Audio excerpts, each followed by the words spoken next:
Eu adoro introduzir camada no dia a dia, porque é algo que deixa um acabamento muito mais bonito e ela é indispensável naquele caso de pálpebra caída. Lembra que a gente conversou que precisa da camada para deixar esse efeito mais denso? Por que a camada ela vai deixar o seu trabalho com um resultado mais cheio?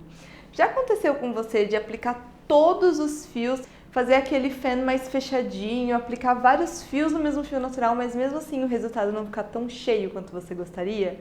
Isso porque provavelmente você não introduziu a camada. Nós temos em média 4 camadas de fio, mas o mais comum é a gente ter em média 3. Nós temos a camada de baixo e as camadas de cima. E eu tô lá trabalhando num quadrante, vamos supor que eu tô trabalhando no quadrante 12 e eu aplico 12 em todos os fios de todas as camadas. Só que a hora que a cliente abre o olho, acontece esse efeito aqui, ó. Da camada de baixo acabar ficando mais curta, então acaba criando esse efeito mais transparente em cima, porque eu não consigo dar o volume ideal em todas as camadas. Quando eu aumento 1 milímetro nos fios da camada de baixo, o que acontece? Quando a cliente abre o olho, esses fios acabam igualando. Eu vou conseguir o dobro de densidade somente por introduzir a camada. Olha um exemplo do que acontece. Quando a gente utiliza o mesmo tamanho em todas as camadas, é praticamente esse efeito que a gente cria, de dar a sensação dos fios que estão na camada de cima serem mais curtos. Quando a gente fala de trabalho comercial, eu considero a primeira e a segunda camada sendo as camadas de baixo, e só aquela camada mais superficial de cima sendo a camada de cima. Quando a gente vai fazer um trabalho artístico, um trabalho para campeonato, aí realmente a gente precisa diminuir 1 milímetro por cada camada. Por isso que se torna um trabalho muito demorado. Mas como o nosso foco com o curso e com a harmonização é introduzir no dia a dia dos atendimentos, então a gente vai fazer essa camada de forma mais objetiva. E eu quero muito mostrar na prática para vocês como que camada pode ser algo fácil. Olha só. Mesmo quando a cliente tem poucos fios, sempre vai ter pelo menos 2 camadinhas. Olha só que legal. Eu consigo identificar a camada de baixo porque não vai ter nenhum outro fio passando abaixo dela. E a camada de cima, ó, é onde está o meu último fiozinho aqui nessa proporção de cima.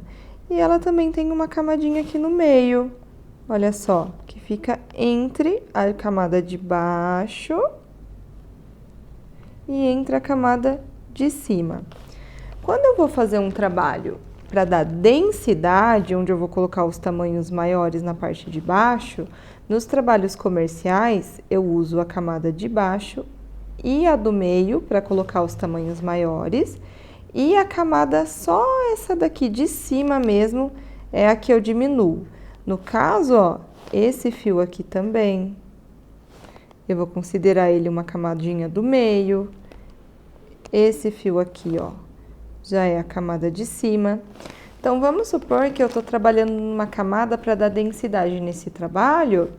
Nesse fio aqui, ó, eu colocaria um 13 e só nesse fio aqui de cima eu colocaria o 12, por exemplo.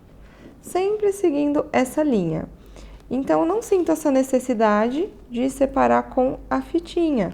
No que eu vou isolando, eu já vou identificando se o fio tá mais embaixo, no caso, novamente, ó, esse fio aqui, ou se o fio está mais em cima. Tanto na hora de fazer a transição das camadas na vertical, quanto a hora de fazer a transição de curvatura na horizontal, tem gente que gosta de usar canetas de cores diferentes. Por exemplo, colocar onde é a transição de curvatura do D para o C com uma caneta vermelha, ou na hora de fazer camada, colocar o 13 embaixo em vermelho e o 12 em cima em preto.